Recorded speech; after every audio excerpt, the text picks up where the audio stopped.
بسم اللہ الرحمن الرحیم۔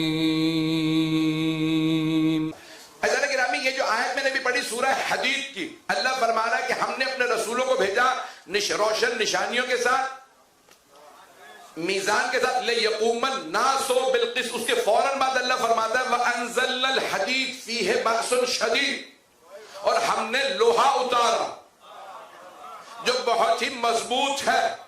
سب جانتے ہیں لوہا نازل نہیں ہوتا، زمین سے نکلتا ہے، سارا مجمع نہیں ہے۔ ہاتھ جوڑ کے درخواست کر رہا ہوں، اللہ فرما رہا ہے وَأَنزَلْنَا الْحَدِيدَ فِيهِ بَأْسٌ شَدِيدٌ۔ اللہ فرما رہا ہے نبیوں کے ساتھ جو لوگ ہوتے ہیں وہ قیام کرتے ہیں، وہ رائز کرتے ہیں، وہ لڑتے ہیں۔ اس کے فوراً بعد اللہ کہتا ہے ہم نے لوہا اتارا ہے۔ لوہا اتارا نہیں جاتا، لوہا زمین سے نکلتا ہے، جیسے کوئلے کی مائن سے نکلتا ہے، سونا سونے کی مائن سے، توجہ، چاندی چاندی کی مائن سے، لوہا لوہے کی مائن سے، لیکن ایک لوہا اترا ہے، نام ذوالفقار ہے، تو مانو نبیوں کا مددگار۔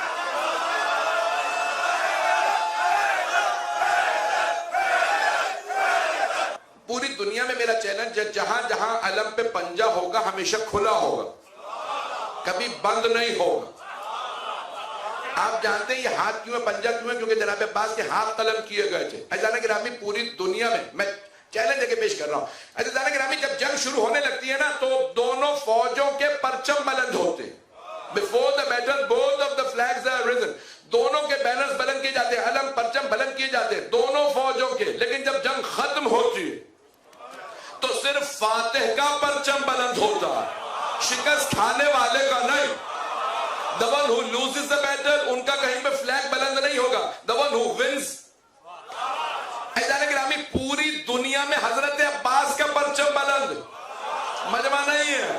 عزیزان گرامی، کسی بھی مسلمان غیر مسلم سے پوچھئے بتاؤ یزید کا پرچم کیسا تھا، کوئی نہیں بتا سکے گا۔ پھر کہو بتاؤ حسین کا پرچم کیسا، ہر آدمی کہے گا عباس کا علم، اس پہ پنجہ کھلا ہے، یعنی آج بھی کھلا ہاتھ دعوت دے رہا، جو جو بیعت حسینی کرنا چاہتا ہے آ جاؤ، ہاتھ کھلا ہے، بند نہیں ہے۔ کربلا آج بھی زندہ ہے، مری نہیں۔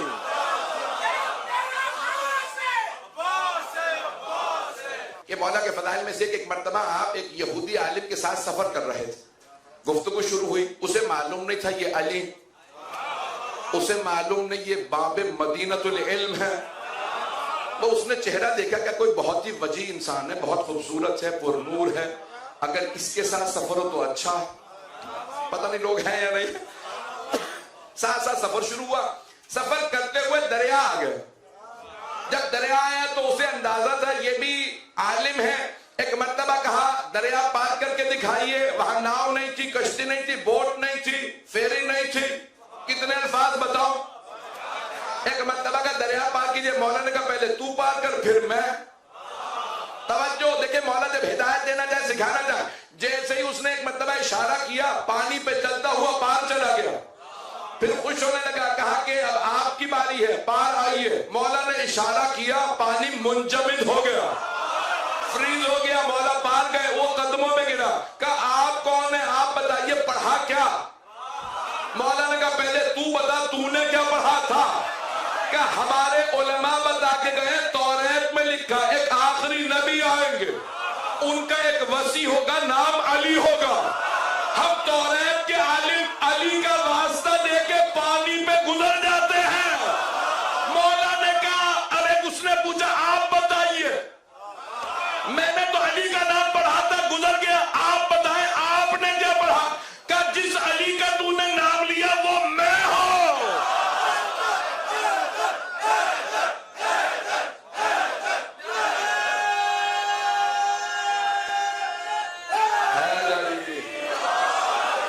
امام نے جو لوگ پہنچ گئے ان سب پہ سلام۔ امام نے فرمایا وہ جو 72 تھے نا، جیسے حبیب تھے، جیسے عباس تھے، علی اکبر تھے، قاسم تھے، اون محمد، ویسے 72 میرے جد کے پاس ہے، میرے پاس اگر 20 بھی خدا اللہ کی قسم چھٹے امام کے الفاظ ہیں, even if I had 20 like the companions of my grandfather Hussein, اگر میرے پاس 20 بھی ہوتے ویسے جیسے میرے جد حسین کے پاس 72 تھے, 20, تو میں قیام کرتا. آنے والے نے کہا یہ آپ نے کیا بات کر دی, 20 سے تو بہت زیادہ. دیکھیں کئی لوگوں کی مصیبت یہ ہے وہ امت کی غلطیاں نکالتے نکالتے امام کی اصلاح کرنے لگتے ہیں. پتہ نہیں میرے جملے پہنچ رہے ہیں یا نہیں. کئی لوگ ہیں نا, میری آپ کی اصلاح کی, انہوں نے کہا چلو میں ابھی امام کی بھی. چلیں آپ لوگ پریشان ہو گئے, اس سے آگے نہیں جاؤں گا. گرامی ایک مرتبہ امام نے فرمایا 20 بھی ہوتے, even if I had 20. انہوں نے کہا نہیں مولا آپ کے پاس 20 تو کیا ہزاروں ہیں. امام نے کہا مثال کے طور پہ کون, for example who, for example my self, میں خود. امام نے کہا اچھا تو ان 72 جیسا, کہا. امام نے کہا سامنے میرے گھر کے صحن میں تندور دیکھ رہا, برننگ سٹوف تھا نا. امام نے کہا آگ جل رہی ہے دیکھ رہا, کہا. امام نے کہا اس میں چھلانگ لگا, کود جا. اس نے کہا مولا میرے چھوٹے چھوٹے بچے ہیں, تھوڑا سا تو رحم کھا لیے. اتنے میں حضرت ہارون نے مکی تشریف لیا. امام نے کہا ہارون سامنے تندور ہے, کود جائیے. انہوں نے یہ نہیں کہا مولا لڑ یہ رہا ہے, میرا کیا بوسو. اب پتہ چلا وہ 72 چونو چرا نہیں کرتے تھے. بہت کا میرے بچے, میرے بھائی, میرے بزرگ. کہ مولا مجھے آپ پہ بھی تعجب ہے, قریب ترین آپ نے اپنے شاگرد اپنا شیعہ مار دیا اور آپ کو پریشانی بھی دیں گے. امام نے کہا آ ذرا دیکھ.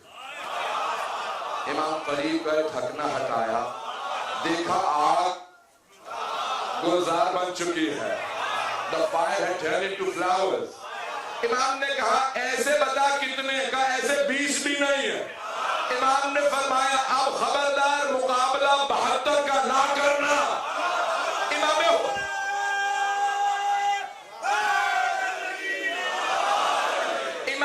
حسین کے پاس 72 تھے, 12ویں امام کو 313 چاہیے. کیسے, ان 72 جیسے. پتہ نہیں میرے جملے پہنچے یا نہیں. جو پیچھے مڑ کے سوال نہ کرے, جان دینے کو تیار ہو. آپ کی زبان میں کہو مولا کو تندوری شیعہ چاہیے. تندوری سمجھ رہے ہیں, بغیر سوال کیے تندور میں کود گیا. اب میرے جملے پہنچ گئے ہیں, توجہ فرما رہے ہیں سیدھانے گرامی. ایزانے گرامی عام افراد نہیں, ہم لوگ سپاہی ہوں گے. یہ 313 جرنیل چاہیے, شاید ابھی بھی نہیں پہنچے ہیں. ایزانے گرامی ہم سب سپاہی ہوں گے, امام کو 313 جرنیل چاہیے. Generals 313 generals, not soldiers. We are all soldiers, he needs generals. پتہ نہیں مجمع ہے یا نہیں ہے. امام زمانہ پوری دنیا پہ حکومت کریں گے, 313 جرنیل چاہیے. جرنیل وہ بھی عام لوگ نہیں, اپنے لشکر کے لیے. امام کا معیار اتنا بلند ہے کہ اللہ نے کہا سب کو ایک ایک جرنیل چلتا تھا. پتہ نہیں لوگ ہیں یا نہیں. مولا علی نے کہا مالک کی اشتر کافی ہے. امام زمانہ کہیں گے ساری دنیا میں 313. آقا وحید خراسانی کی تقریر ہے, ایران میں ایک مؤسسہ بنا ہے, اسپیشلائزیشن آن دی 12th امام, مہدویت کے اوپر اسپیشلائزیشن کرتے ہیں. ان کا جملہ کہا یہ کیسے ہوں گے 313. کہا آپ نے فرمایا کہ حدیث میں ہے ایک ایک کے پاس تلوار ہوگی اور ہر ایک کی تلوار میں 1000 اللہ کے نام ہو. یہ جو جرنیل ہوں گے کہ ہر ایک کے پاس طی الارض ہوگا, وہ یہاں سے چلیں گے فوراً کربلا پہنچ کے زیارت کریں گے. ایک ہی رات میں وہاں سے نجف جائیں گے, مشہد جائیں گے, زیارت کر کے رات میں واپس بھی آ جائیں گے. آپ تو پریشان ہو کے سن رہے ہیں. جس کے 313 ایسے ہوں, سوچئے وہ امام کیسے ہوں گے.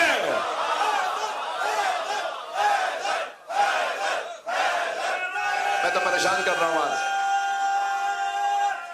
حیدری گرامی جن کے لیے پیغمبر نے فرمایا ان کا ہاتھ میرا ہاتھ, اور اللہ کہہ رہا ہے میرے حبیب آپ کا ہاتھ میرا ہاتھ. یعنی دوسرے الفاظ میں یوں پیش کروں کہ ان 14 کا, ان 12 کا ہاتھ پیغمبر کا ہاتھ, پیغمبر کا ہاتھ اللہ کا ہاتھ. ستار العیوب ہے, عیبوں کو چھپانے والا، گناہوں کو چھپانے والا. میں نتیجہ دینے لگا ہوں، اسی پہ تمام کر دوں گا، آج میں پڑھنے کی طاقت نہیں.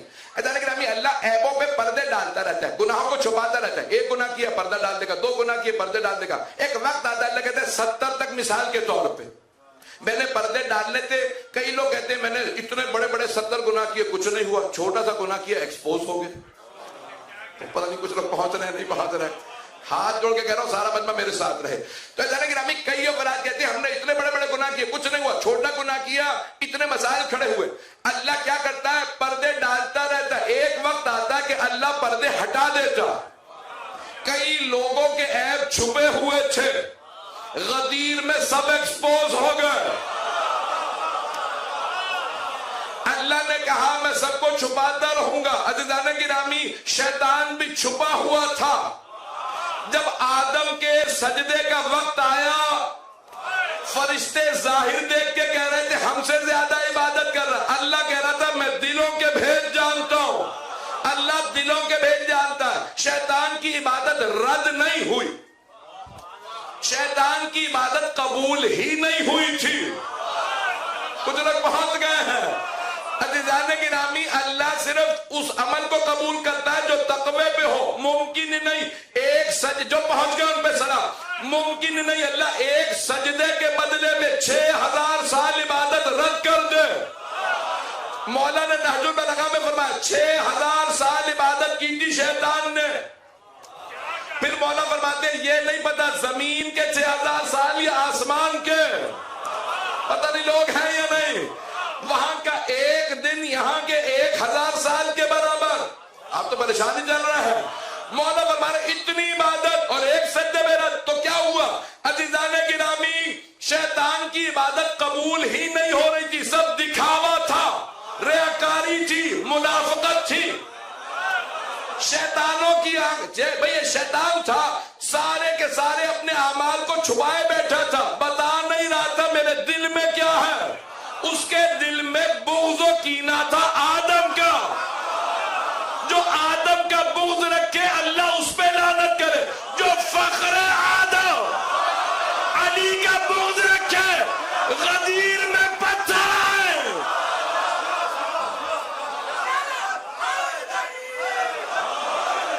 مخالفت نیک آدمی کی گناہ، لیکن لعنت کا مستحق کب بنتا ہے؟ جب حق کے مقابلے میں آ. مباہلہ والے لعنت کے مستحق بن جاتے اگر سچوں کے مقابلے میں آ جاتے. ابھی بھی مجمع نہیں ہے، سارے مجمع کی توجہ. جب حق کے مقابلے میں، جھوٹ اگر حق کے مقابلے میں ہو تو لعنت کا مستحق.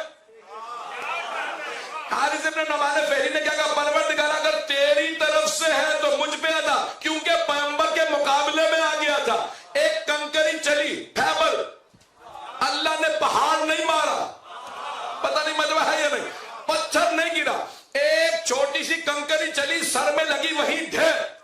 میں بہت سوچتا تھا پروردگارا اس پہ تو پہاڑ گرنا چاہیے تھا، علی کا دشمن تھا، لیکن اللہ نے ایک کنکری سے اسے ہلاک کیا. پھر میری نگاہوں میں خانہ کعبہ پہ حملہ کرنے والا ابرہہ آ گیا. جب ابرہہ ہاتھیوں پہ آیا تھا تو اللہ نے چھوٹی چھوٹی ابابیلوں پہ چھوٹے چھوٹے کنکر بھیجے، کہا جاؤ تباہ کر دو. اب پتہ چلا کعبے کا دشمن بھی کنکریوں سے مرتا ہے، مولود کعبہ کا دشمن بھی. شاید یہ 3 شیطان مینا میں کنکریاں.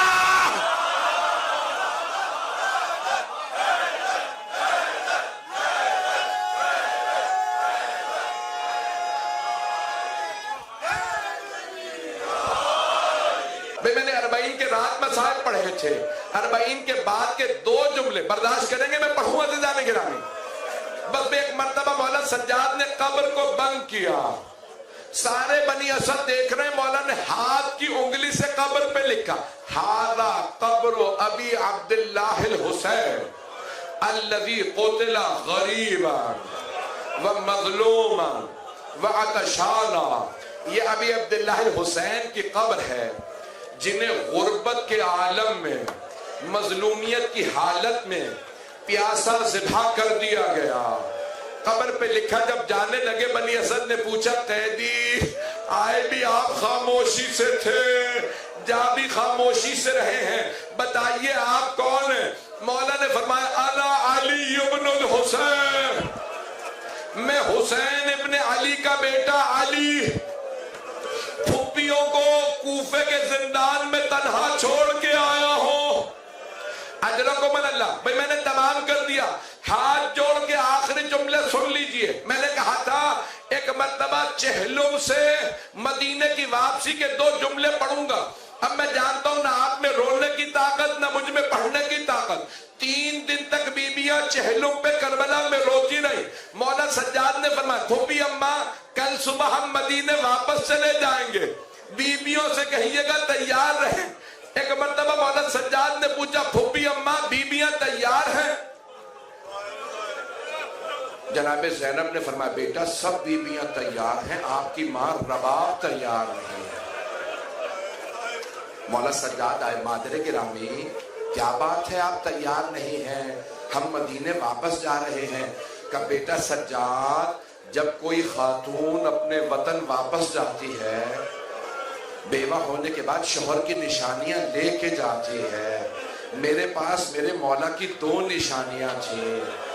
علی اصغر کربلا میں رہ گیا، میری بیٹی شام میں رہ گئی، سجاد میرے مولا کربلا میں ہیں، سجاد میں مدینے جاؤں تو کس منہ سے جاؤں؟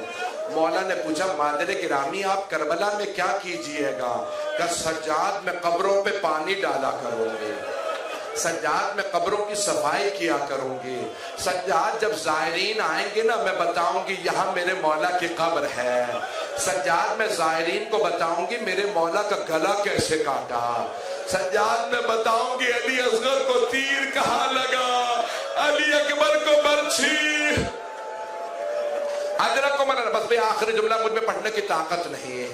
حضرت گرامی مولا سجاد نے فرمایا مادر گرامی میری غیرت برداشت نہیں کرتی، میں آپ کو یہاں تنہا چھوڑ داؤں۔ آپ جانتے ہیں نا صرف قبریں تھیں، ابھی زری نہیں تھی، ابھی روزہ تیار نہیں ہوا تھا۔ مولا سجاد نے کہا مادر گرامی واپس چلیے۔ بس بھائی آخری جملہ سن لیجئے۔ مدینے میں اعلان ہو گیا حسین مارے گئے، سارے مدینے والے روزے رسول پہ جمع ہو گئے۔ جب سب آئے اور گریہ کرنے لگے ارے حسین مارے گئے، سب وہاں رو رہے تھے۔ ایک مرتبہ مولا سجاد پھپھیوں کو لے کے روزہ رسول پہ آئے، جناب زینب نے دونوں ہاتھ روزہ رسول پہ رکھے، بلند آواز سے کہا یا جدہ انی نائیت الیک بولدک الحسین، نانا میں آپ کے نواسے حسین کی سنانی لائی ہوں۔ نانا میں 70 قدم کے فاصلے پہ کھڑی تھی جب شمر نے سر سے امامہ اتارا، نانا جب بالوں میں ہاتھ ڈالا، خنجر چلایا، نانا میں نے رو رو کے کہا اما فیکم مسلم، کیا تمہارے درمیان کوئی مسلمان نہیں ہے؟ یہ تمہارے نبی کا نواسا ہے، میری ماں نے چکیاں پیس کے پالا تھا۔ روایت کے الفاظ مدینے والے اتنی بلند آواز سے رو رہے تھے، جناب زینب کے خطبے کی آواز نہیں آ رہی تھی، بی بی کے مصائب کی آواز نہیں آئی۔ جب سب روتے روتے تھک گئے اور خاموش ہو گئے تو جناب زینب نے فرمایا نانا اگر نہ محرموں کا مجمع نہ ہوتا میں کلائیوں سے چادر ہٹاتی، نانا میں بازوؤں کے نیل دکھاتی، نانا میں بتاتی آپ کی امت نے مجھے کتنے تازیانے مارے۔